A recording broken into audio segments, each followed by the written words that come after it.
내가 중학교에 다닐 무렵 동네에 카미야네 아줌마라는 유명인이 있었다. 같은 반 카미야의 어머니였기에 카미야네 아줌마라고 부르는 것뿐이었지만 우리 동네는 물론이고 우리 학교에 다니는 녀석이라면 다들 알고 있을 정도로 유명한 분이었다.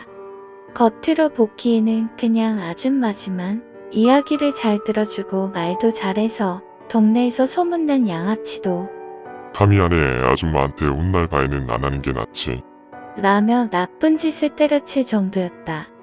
당시 온갖 잡다한 고민을 안고 살던 중학생들에게 진지하게 상담을 해주며 화도 내기도 하고 격려도 해주는 고마운 분이었다.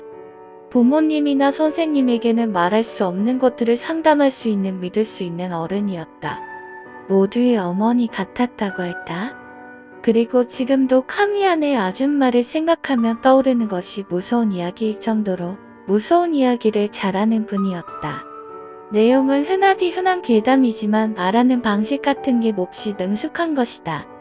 듣고 있노라면 말도 안 되게 무서워서 남자놈들끼리만 있는데도 깍깍거리며 덜덜 떨 정도였다.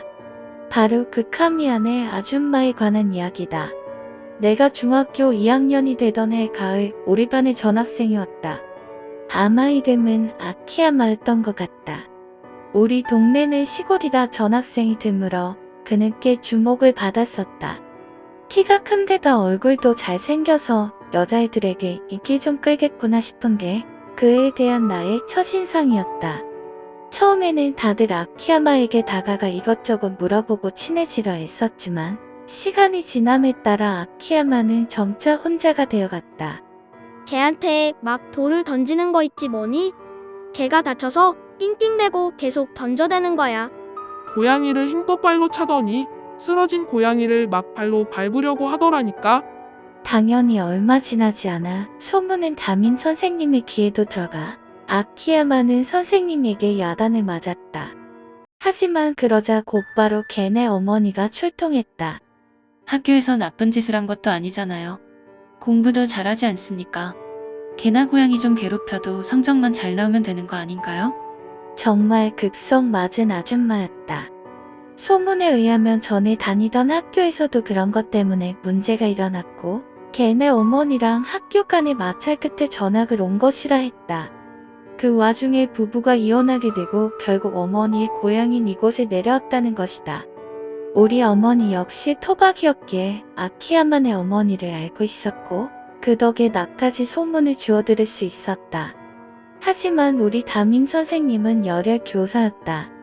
그런 학부모를 상대로 알겠습니다. 빠디하고 물러날 양반이 아니었던 것이다. 생명의 소중함, 약한 것을 사랑하는 마음. 교육이란 그저 성적이 잘 나오게 하는 것만이 아닙니다. 라며 완전히 불이 붙어 싸우기 시작했다. 평소엔 담임 선생님이 기운 넘쳐 온갖 이상한 일을 끌고 오는 탓에 투덜거렸던 우리도 다들 신나게 선생님을 응원했었을 정도였다. 어쨌든 아키야마는 꺼림칙한 녀석이었다. 양아치처럼 껄렁껄렁해서 그런 것도 아닌 것이 마치 정체를 알 수 없는 어둠 같은 느낌이라 우리는 다들 진심으로 그를 두려워했었다.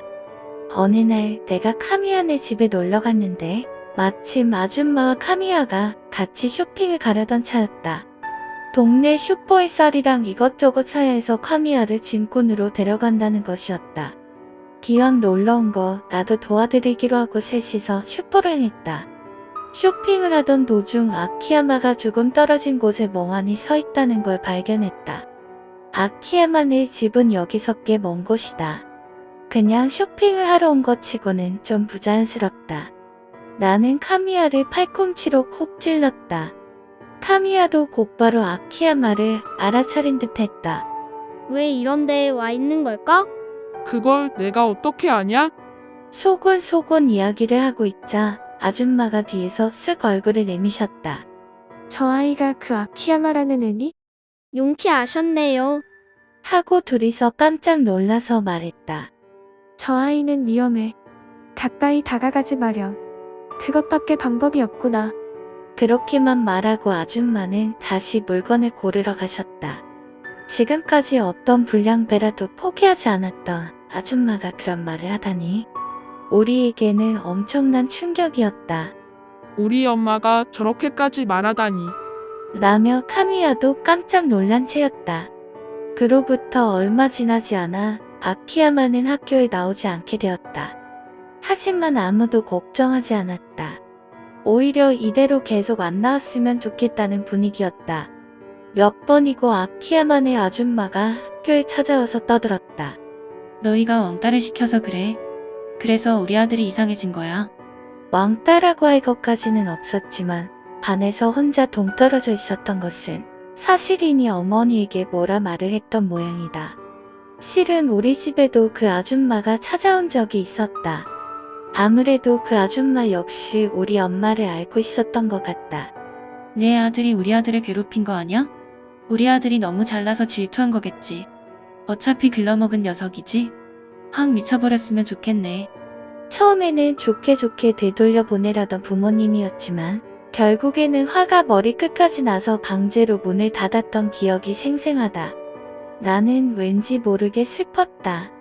아, 이 아줌마도 제정신이 아니구나 싶었달까? 3학기가 끝나고 본방학이 된 어느 날 나는 카미야네 집에 놀러갔다. 아줌마와 셋이서 수다를 떠는 동안 어쩌다 화제가 아키야마 이야기로 넘어갔다. 실은 마음 한켠에서 계속 궁금해하고 있었던 것이다. 왜 아키야마에게 다가가면 안 된다는 것인지. 아키야마는 결국 학교로 돌아오지 않았다. 완전히 정신에 문제가 생겨 지금도 병원에 입원해 있다고 한다. 아키야마네 아줌마도 멀리 떨어진 병원에 보내졌다고 한다. 아키야마네 할아버지는 연을 끊고 저런 제정신 아닌 것들은 우리 집안 사람이 아니야. 죽을 때까지 거기 있으라고 해. 라며 호통을 쳤다던가. 그런 이야기가 지나간 후 나는 카미야네 아줌마에게 물었다. 결국 아키야마는 뭐였던 건가요? 아줌마는 잠시 생각을 하더니 인간은 아니야. 라고 대답했다. 한눈에 알았어. 이미 인간이 아니라는 걸. 진짜 아키야마는 아마 평범한 아이였을 거야. 하지만 어렸을 때부터 조금씩 먹히기 시작해서 진짜 아키야마는 이제 사라지고 만 거야. 아키야마의 탈을 썼지만 안에는 더러운 생각만이 가득 차 인간의 형태만 유지하고 있을 뿐인 거지. 그 이야기에 나도 카미야도 경악했다. 지금까지 무서운 이야기는 곧잘 해주셨지만 이런 영능력자 같은 이야기를 아줌마가 한 것은 처음이었다. 어째서 그런 일을 당한 건가요? 무서워요. 나도 카미야도 완전히 겁에 질려 새파랬다. 부모의 업보가 자식에게 내려온다고 말해야 할까? 그 집 할아버지 몇 명이고 사람을 죽게 했어. 직접 죽인 건 아니지만 그 할아버지 때문에 죽은 사람이 많이 있는 거지. 아키야마네 어머니가 이상한 것도 그 탓이야. 카미야네 아줌마는 왠지 슬퍼 보였다. 하지만 그걸로는 모자랐던 거야. 그래서 아키야마까지 당해버린 거지. 죽은 사람의 원한과 저주가 화를 불렀어. 결국 아키야마는 거기에 먹혀버리고 만 거야. 불쌍하게. 그런 게 어디 있어. 아키야마가 잘못한 건 하나도 없잖아. 라며 카미야가 화를 냈다. 업보라는 건 그런 거란다. 한 사람 한 사람이 아니라 핏줄을 타고 동티가 나지. 친한 사람도 그렇고 너희들도 마음을 강하게 먹으렴. 그런 건 사람이 이해할 수 있는 범위 밖에 있는 거니까. 카미야네 아줌마는 마지막에 이렇게 말했다. 두고 보렴. 나중에 그 할아버지가 어떻게 되는지. 자, 그럼 이제 저녁 준비해야겠네. 아, 키무라 너도 저녁 먹고 가렴. 그렇게 말하고 아줌마는 평소처럼 부엌으로 들어갔다. 나와 카미야는 우울함에 젖어 있었다. 자기가 잘못한 것도 아닌데 그런 꼴을 당하다니. 무서우면서도 한편으로는 아키야마가 너무 불쌍했다.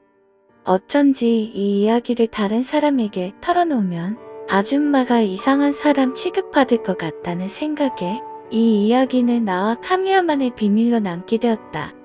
지금은 나도 마흔이 가까워지고 어느새 아줌마도 세상을 떠나셨기에 꺼내놓는 것이다. 그 후 아키야만의 할아버지는 병에 걸려 전신이 마비되어 죽을 때까지 와병 생활을 했다.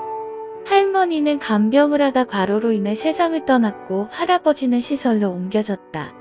아키야만의 할아버지는 옛날 탐욕스러운 사채업자여서 꽤 악독했다는 이야기를 나중에야 들었다.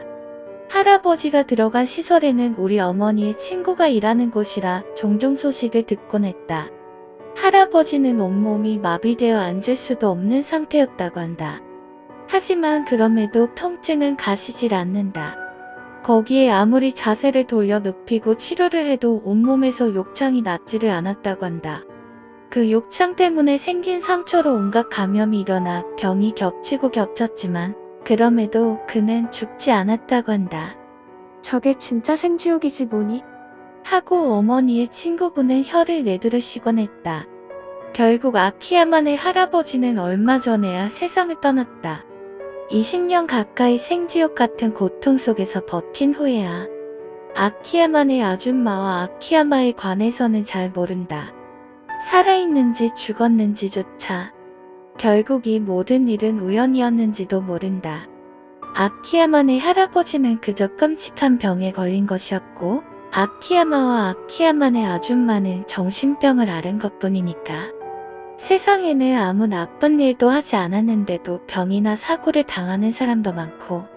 하지만 나는 그때 이후로 성묘나 제사에는 꼭 참석하고 있다. 조상님 감사합니다. 덕분에 행복하게 살고 있습니다. 라는 마음을 전하기 위해서 말이지.